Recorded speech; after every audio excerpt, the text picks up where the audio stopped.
Friends అందరికీ ఈరోజు నేను చిక్కుడుకాయ కర్రీ రెసిపీ పెట్టబోతున్నా. చూడండి, ఎవరైనా రాని వాళ్ళు ఉంటే అసలు ఈ ప్రాసెస్లో చేయండి, మీ వాళ్ళు కూడా అసలు ఎంత బాగా చేసినావు అని అంటారు. దానికోసం చిక్కుడుకాయని హాఫ్ కేజీ చిక్కుడుకాయని నీట్గా ఒలిచి పెట్టుకున్నా. ఆనియన్, టమాటో, పచ్చిమిర్చి పేస్ట్ చేస్తా.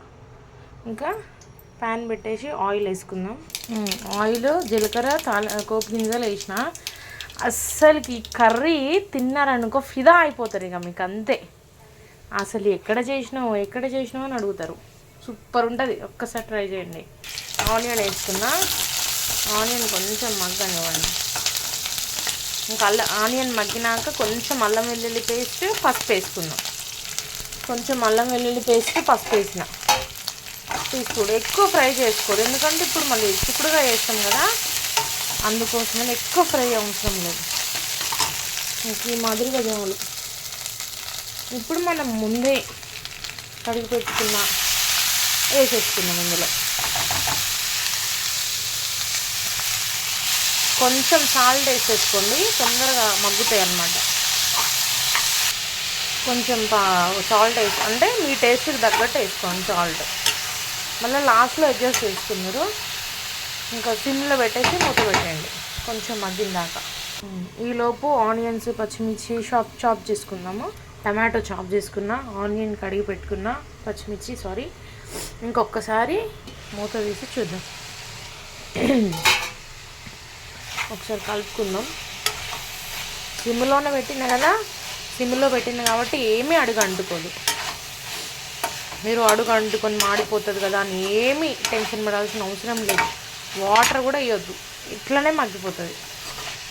అసలు చాలా అంటే చాలా బాగుంటుంది. వంట రాని వాళ్ళు కూడా ఈజీగా చేసేయచ్చు చిక్కుడుకాయ కర్రీ. మా సైడ్ అయితే చిక్కుడుకాయ అంటారు, మీ సైడ్ దీన్ని ఏమంటారో కామెంట్ చేయండి.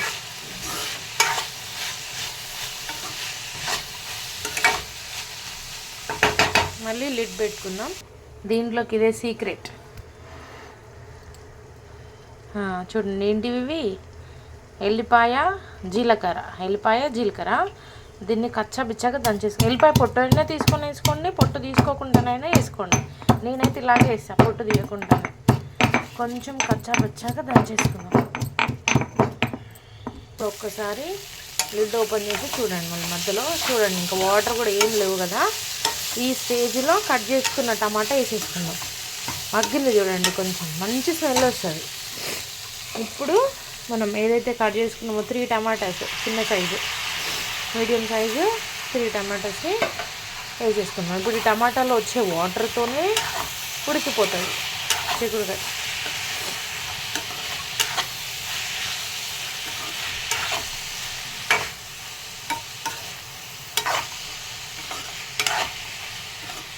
సూపర్ అంటే సూపర్ టేస్ట్ ఉంటుంది. చపాతీలోకైనా, రైస్లోకైనా, ఇందులోకైనా.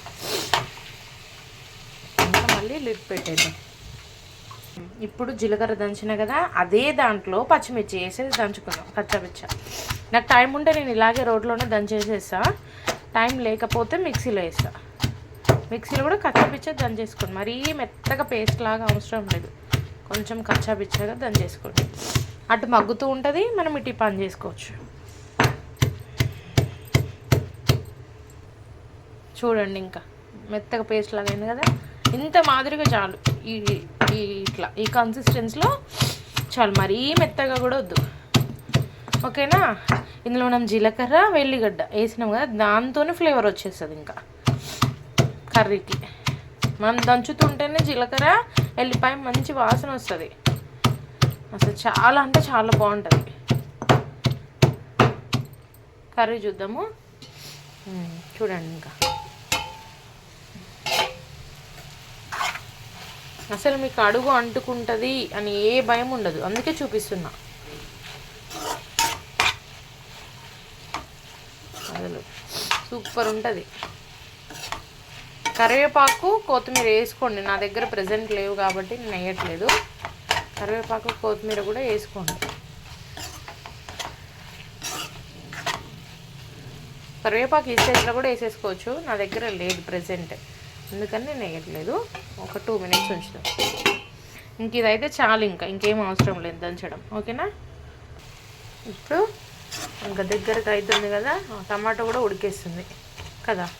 ఇప్పుడు మనం ఇంకా పచ్చిమిర్చి వేద్దాం, దంచుకున్న పచ్చిమిర్చి పేస్ట్.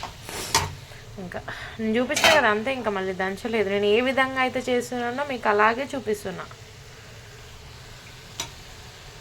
అంత కారం పడుతుంది అనుకున్న వాళ్ళు వేసుకోండి, లేదు నాకు అంత తినలేను అనుకున్న వాళ్ళు ఫ్రిడ్జ్లో పెట్టేసుకోండి. పప్పు తాలింపు పెట్టేటప్పుడు ఇది వేసిన పప్పుకు కూడా సూపర్ టేస్ట్ వస్తుంది.